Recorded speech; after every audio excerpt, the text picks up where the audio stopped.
with everyone, follows with everybody. So they enjoy that and they like that. So if you contribute something and you tend to create, maybe not favoritism, but you add something. And as you get older, you begin to contribute maybe more to the family, and so that creates maybe a sense of... What do you mean by contribute? You mean, you don't necessarily mean materially, you mean in bringing something, love into the family, affection, peace, joy, whatever it is. Yeah, joy, peace, like anything, if there's squabbling, if someone has a bad day. And did your mother have a favourite? Don't look at your mother. I don't think she had a chance to have a favourite, because when we were younger, they travelled a lot, my mother and father. So when they came back, they just had, they'd be away for a month or 2 months at a time, because we lived in the Middle East and they'd be travelling in Europe and the US. So when they'd come back, they'd, need a lot of time to, to get to know us again and see how we're all growing and how we're all... They're very loyal, your boys, Sarah, aren't they? So well, two of your sons. Did you have a favourite? No. Not a favourite in so much as loving. I loved them all equally. I have 5 sons and 4 daughters. But the girls drive me insane. The boys, I don't have to think twice of what I say to them. So the kind of thing that our friends were just talking about now, I've got a favourite and unashamedly say, that never, with all your sons, you never had one of them that you kind of spoilt or favoured? No, and people have always asked me, they've always presumed the baby at the time is the favourite. I have a 5-year-old son. It's not true. They're all equal, but in totally different ways. No, I've got 2 girls, Robert, and I find that really, having been my mum's favourite and Susan was my dad's favourite, I find that I love my children in the same way. What's it like being a favourite? What's it like being a favourite? What's the feeling you get? It makes you feel good. You're talking about you now, not Sue and your children. It makes you feel good. Your esteem goes up. Yeah, I could go out for a meal with my mother and we'd be friends. We weren't mother-son. We were like friends, and she knew when to talk about something. If I'd had a hard time or whatever, she'd know. She'd have that perception. She'd be able to. Maybe it was based on communications. We had that common interest. But that must have given you a lot more confidence. Yes. I mean, that when you're loved and you're spoilt and you're given more, it gives you more self-esteem, doesn't it? More That's confidence. Right. Did you? Those of you who are favourites or feel that you're a favourite, know it. Does it help you? Sure, we're talking about here. We're seeing a pattern of mother, son, father, daughter, which is very common, and a lot of people experience it. Obviously she says she doesn't get on with her daughter, or doesn't get on with her daughters, but with her sons there's a great understanding. So, I don't know, there must be a pattern here somewhere. Why, do you go on with your dad? Yeah, very well. You do? Yeah. You're thinking what, the sons, fathers favour daughters and mother favours sons? I think so, yeah. Is that what, you're all saying, so you like the person as more... It is a sex thing, is it, Sarah? Not Oedipus and Electric on this as well, isn't there? Like that. Oh, don't do the group. We don't want to talk about the Oedipus complex, no. But that's kind of there, that sex thing between... You've always got... There's the jealousy, isn't there, between a mother and a daughter? I think there is. Yeah, I think there's a jealousy between brothers and sisters. That's what I observe.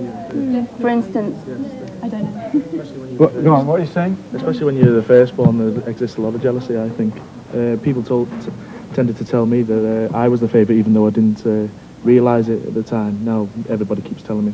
But now Joanne tells me that I was the favourite. But it seems I was as a young boy, and now it seems to have levelled out a bit, and now it tends to be the youngest one now is the favourite. Yeah, but that was my fault, because I came to a point where I knew that Andrew was being not so much spoiled, but came first, and we would go out. How did you recognise that point? Because you must have done all the time. You were doing it. Yes, but it wasn't until people didn't point it out, but you suddenly realise that all you ever spoke about or all you ever talked about was Andrew, and then you thought, well, and then somebody would say, well, what's Joanne going to do, and what's going on, and you think, my God.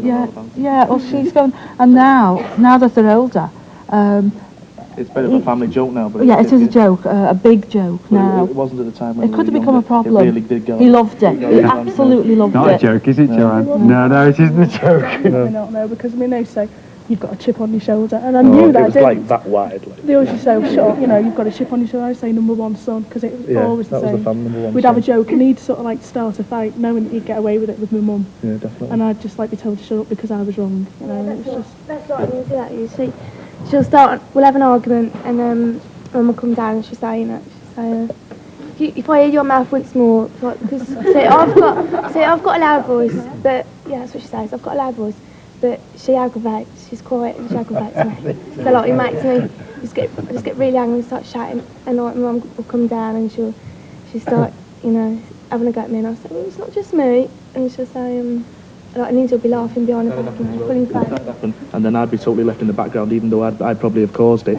It was like towards these two. But it's all right for you. You're smiling. You can make a joke about it because you were sure of your position in the family. Yes. You were safe. You were secure. You knew you got your mother's love, and your mother's always going to love you, whatever you do, isn't she? But what about poor Joanne? Yeah, but it wasn't just in the family, it was at school as well, because he was like the shining star at school as well. He was always, you're another one, are you? The whole family here. Because when he was, say, third year, he was in the school production, and then when he went further up, my sister was in the school production, and because they'd left, as I went up to the big school, I was actually told I had to be in the school production. I've been in 2 now. And they said, oh, you've got to be like your brother and sister now. You've got to be exactly the same. You've got to follow them up. Do you think it is what was it? So no, it was Christy saying that there's a special relationship between the sexes. It's always mothers favouring their sons, and no. No, we're sisters, and we get on like my mum is our best friend. We can talk about absolutely anything. I mean, have you got brothers? 2 brothers. Which is the favourite, Mum? I haven't got a favourite. All my kids, every one of them is special to me.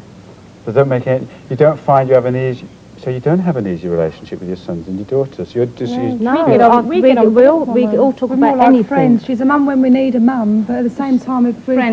Most of the time, it's like friends. She's come out with me for a drink and whatever, you know. borrow each other's clothes. We're all the same size. We're all the same size, so we all nick each other's stuff. What is the general... Carolyn? Well, I think what we're talking about here is what happens between boys and girls and their mothers and fathers at different times. Because there are times when you actually feel very close to your mum or your dad, and when you're the opposite. There are times, and this is what childhood is about, it's actually about practicing what it's going to be like to be grown up. And what you need to do in time is learn to be alongside your parent of the same sex. And you have a lovely example of that, in that you can probably go shopping on the Saturdays with your mum and dad. Now, some people never make that, and that's what goes on and can carry on into grandparenthood. And you can have brothers and sisters of 70 fighting it out. It's not until you're adult, I think, that you can evaluate this. I don't think when you're children you can actually look and say, I'm a rival to my 4-year-old brother or something. I've got 2 boys of 8 and 6 and a little girl of 2, and I treat the boys exactly the same because I'm so aware, my husband and I are so aware of this middle child syndrome. I would agree with that. I think that you've got to work on relationships with children, and as a 3, 4, 5-year-old, you haven't got the understanding as a child to understand the feelings and emotions you're going through. And when you get older, you can then think, well, hang on, I know why I did that. Goodness, and the penny drops. And something clicks into place and think, well, maybe I shouldn't do that with my daughter or my child. Yes, but you can't avoid... Hang on, Karen. Did any of you 3 feel that you were special, different, favourites?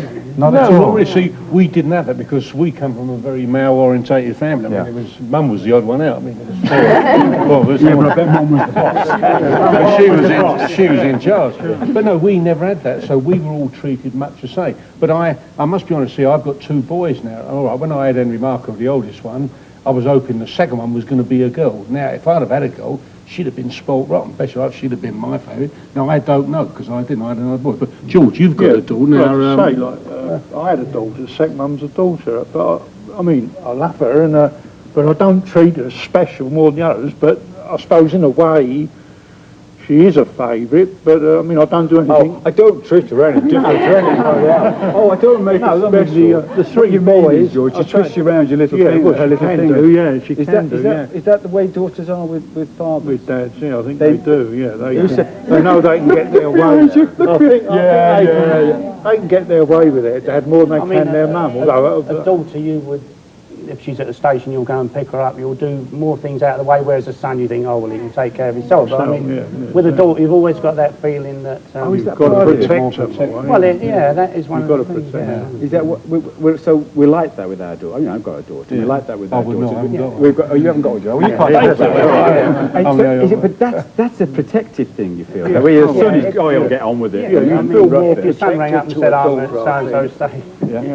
protection thing. But is it? You see, it starts as a protective thing. Does it develop into a Because different kind of like what sounds like your family. I've got 2 brothers, as I said before, and I can go to my mum with anything. She's my best friend. And my nan as well. I can go to my nan with anything. She's also a best friend of mine.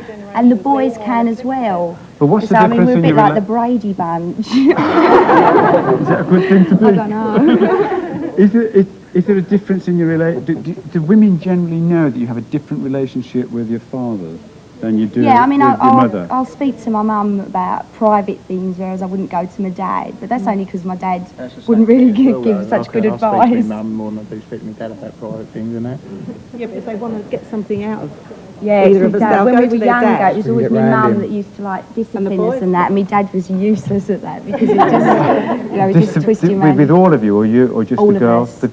All of us. So why it do was you always wait till your mum gets home, not wait till your dad gets home. You said the different. You started this by saying you had a different relationship between your daughters, or you felt that you got because that caused the kind of buzz of dissension. Were you saying, I can't remember exactly, that you had a different relationship? A totally different relationship. I have to think twice before I say anything to any of my daughters. Otherwise, I've said the wrong thing.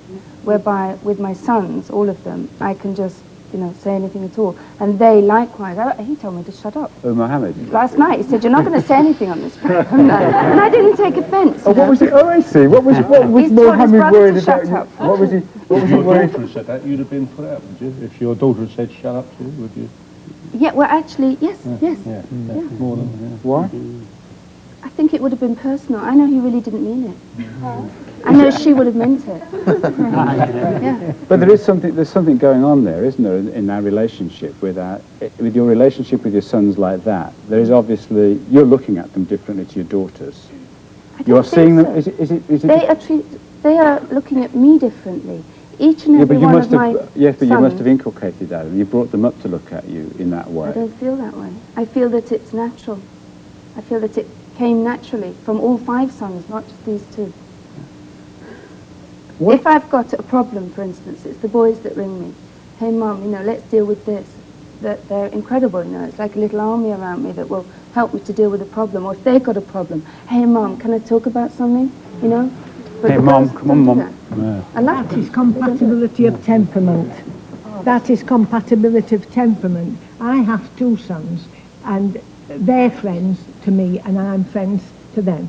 But I believe that a man has to have a daughter, and as she grows up, he begins to understand women, and when a woman has reared sons, she begins to understand, well, she understands men. It's a bit late then, though, isn't it? No, but it isn't, but you can pass, I can pass my information on to my son because they come and ask me questions. Right.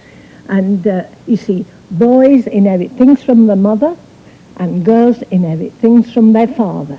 And that's often when a man, he sees in his daughter probably what he would have liked in his wife. And this is it. What kind of things? Well, temperament, the way they solve problems. What makes you say that? Personal experience and talking to other. You see, I feel very much at ease with younger men than I do with men of my own generation. It's just because you like toy boys.